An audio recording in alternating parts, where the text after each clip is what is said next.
Hey guys, Devil Ginger here, and today I am playing some Dying Light while reading a story. Specifically, a story I made called T-Virus Outbreak. Sorry if you can't hear this little explanation of what it is, but let's go ahead and get into it. Chapter 1, Iden Mueller. One warm night in Dolby, Louisiana, I was walking around a store, my M16 handgun in its holster, by my badge, hidden under my dark red leather jacket, so no one could tell I was an agent. And some guy who looked old and homeless was trailing behind me. Why is he following me? I thought to myself. I decided to walk outside, turn the corner, and he kept following. When I turned the corner, however, the man walked up and pulled a pipe out of his pocket and hit me upside the head, knocking me out. After about 2 hours, I wake up in an old and creepy room. I sighed and started to look around. After a few moments, I stopped at a questionable fireplace and ducked down, looking into it and finding it liver. Scratching my chin, I slowly reached out to the lever, grabbed it, and pulled it. You know how you sometimes regret doing stuff? I didn't regret this even if I should. After pulling the lever, I heard a click and a groan behind me.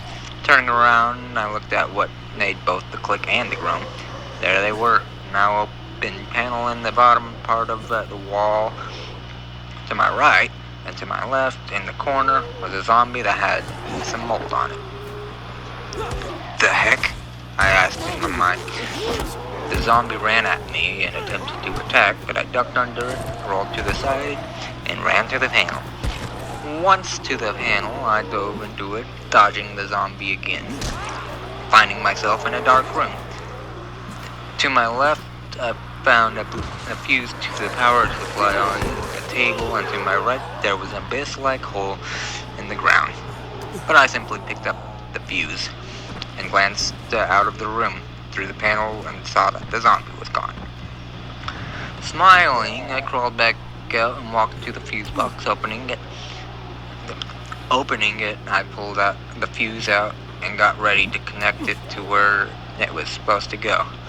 Once it was put into place, I looked at the door and slowly opened it. Stepping through, I found myself in a dark hallway and was barely able to see anything. Glancing around, I walked forward and stopped, hearing footsteps behind me. Turning around, I saw no one. Then all of a sudden, an old countryman wearing a yellow track shirt and some khaki pants popped up in front of me and punched me, saying, "Welcome to the family, son," and knocking me out. If it wasn't obvious, this is a Resident Evil 7 fan story. Waking up, I saw 4 people in front of me, and I was taped to a chair at a table. "Where am I?" I asked, and the person on my furthest right, a woman around 30, said, "Eat it, it's good," not answering my question. Then suddenly the person on the left, the middle left, threw his plate at me, saying, "He wasn't no good even if it hit him in the face." After the plate left their hand, the guy right beside the woman on the right side stabbed the person who threw their plate at me in the right hand and ended up cutting it off. Laughing, the now armless or handless person looked at me. The old man stood up and walked over and attempted to feed me a gross, gray-looking shrimp, and I spit it back out, gagging. The lady stood up quickly and yelled, "He's not eating it, Jake!" And the old man, Jake, supposedly, looked at her and yelled back. They yelled for a bit, then the woman, Misty, as I heard from the yelling, left the room along with the man with one arm. Jake stayed and picked up a knife and scowled at me. "I'm dead, aren't I?" I asked myself in my mind, as Jake struck at me with the knife and missed on purpose, cutting the rope that was binding me to the chair. "Hurry up and get out of here, son," Jake said, and you could hear some struggle in his voice, as if the real him is being controlled. Instantly, I pushed him back, stood up, and ran for the room. I was too slow. Jake caught me as soon as I took a step, picked me up by the collar of my shirt, and threw me across the room, causing me to crash straight into the wall, which collapsed instantly. A small block from the wall fell and hit me on the head, knocking me out. When I woke up, I was still at the broken wall, except all alone. How do I keep getting knocked out? I asked in my mind angrily. Rolling my eyes, I stood up and glanced around. Jake, I muttered. I'll return you to normal if I'm able, then I'm getting the fuck out of here. Patting my jacket, I realized I no longer have my gun. Damn it, I say glumly. I walk over to the table and grabbed the knife that Jake had left from before. Not much, but it'll have to do for now. I examined the blade. Basic kitchen knife, huh? I scoffed, sighing. As I start to leave the dining room, I have a very bad feeling about this. Once out of the room, I found myself in a destroyed hallway and heard a knocking-like sound to my left, at a window. The person at the window is one of my best friends, Stephen L. Kennedy, wearing his old police uniform, even though he's an agent like me. Stephen, you have to help me get out of this place. There's a family of fucking crazy people here. I barked at him, forgetting about my promise to Jake. I know, Aiden. Collins' report told us when they finally found him. I'll try to meet you in the garage, so be quick, he replied, calmer than he yet normally would be. Did he get infected too? Then it dawned on me. He had been infected, but not with this new virus we're up against. His virus is the Z virus, which adds the traits faster reflexes, greater strength, faster regeneration, greater awareness. And the downside to it is that you become a beast for an hour once a month and can control yourself without practice. I know because I used to have it only for 2 months, though, because I got the virus removed by using the cure. Steven loves the virus, though, but he is the only one able to control it fully. Now, after 2 years, I mean. I nod, head to the garage, and find him observing the fact that it was all destroyed. Agent Collins' report is correct so far. The garage, the crazy family, the watch thing, which is now on your brand, he said, and I instantly looked at my hand. There it was, a watch wrapped around my wrist, flashing green, showing I was perfectly fine. There were also staples above the watch, as if my hand's been cut off, then stapled back on. Interest. I get cut off by Jake popping up out of nowhere and picking Steven up. Jake, I know you don't want to do this, and I know you have the power to stop yourself. I yelled at him as he started squeezing on Steven's neck, who let out a yelp of pain. All of a sudden, we were back where we were a few moments ago at the window. Never mind about the garage. Death resides there, I spoke. Steven looked at me as if I were crazy, but nodded. All right, give me your hand, he said, reaching into his pocket. Cautiously, I reached my hand out to him, and he grabbed my hand, and I realized he was digging a needle out of his pocket. I should have went with my instincts, shouldn't I have? I muttered as he began to strike my arm with the needle.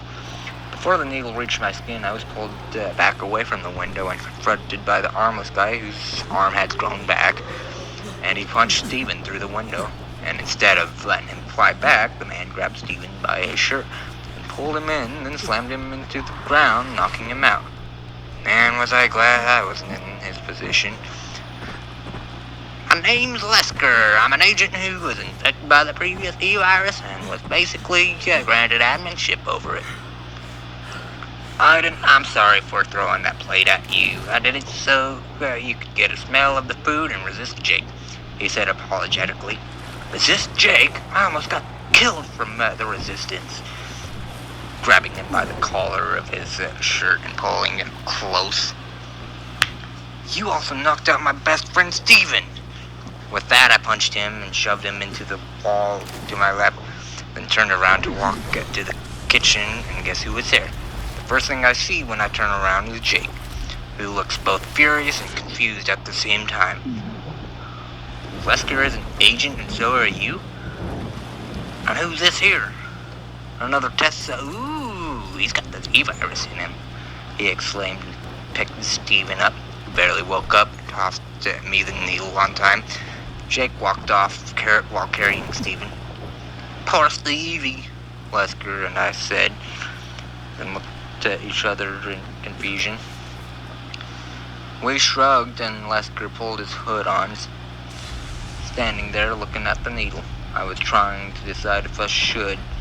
It'd save Steven and possibly finish the virus here, but I'd rather take care of that on my own way, I thought to myself, as Wesker walked over, took the needle from me, and struck my arm with it. Once the needle was in, he pushed down, making the liquid go into my veins. Then he pulled the needle out of my arm. After he pulled the needle out, Wesker walked off laughing. I fell to my knees as I tried to stop this liquid from spreading any faster. My skin started to rip and mutate. My left arm had transformed into a sword-like weapon, the blade being bone that has been sharpened and shined. I started to see red and better, but my face stayed the same. Have you heard of the Dragon Ball franchise? Well, my hair spiked up as if I went Super Saiyan, except my hair was actually spikes. My shirt ripped from all of my muscular mutations, as well as my normal. "I thought that this was a Z-virus," I muttered, examining my mutations. I realized I already have full control over it. "Steven made his own version of the Z-virus, which means he intended for you to have it," Wesker said as he popped his head back into the room. "He told me before your mission, or even my mission, started. If you think about it, we're guinea pigs of his. If you know what I mean, Miller Jr." he said, laughing, only to get punched in the face and launched into two balls. "Don't call me by that name. The original owner of that name was my father. He used his own virus, a modified version of the T-virus, on himself for bad purposes." I growled at him as I urged my body to return to normal. "Anyways, we have to save Steven and get rid of the T-virus completely, even if it means wiping out all of the versions of it, good or bad," I said while picking up the M1912 handgun, which had fallen out of Steven's handgun case when he was slammed against the ground. "Aiden, it's no use yet. You need to gain full control over this new virus you're infected with," Lucas said as he started plucking staples from my hand one by one. "I already do have full control over it. What are you doing?" I asked curiously, getting rid of the now useless staples," he replied, indicating that my arm was regenerated already. "I see, but how did my hand even get cut off?" I asked. And that's chapter 1 complete. Anyways, I hope you guys enjoyed, and yeah, that's where this ends for today. I will see y'all in the next video. Ciao for now.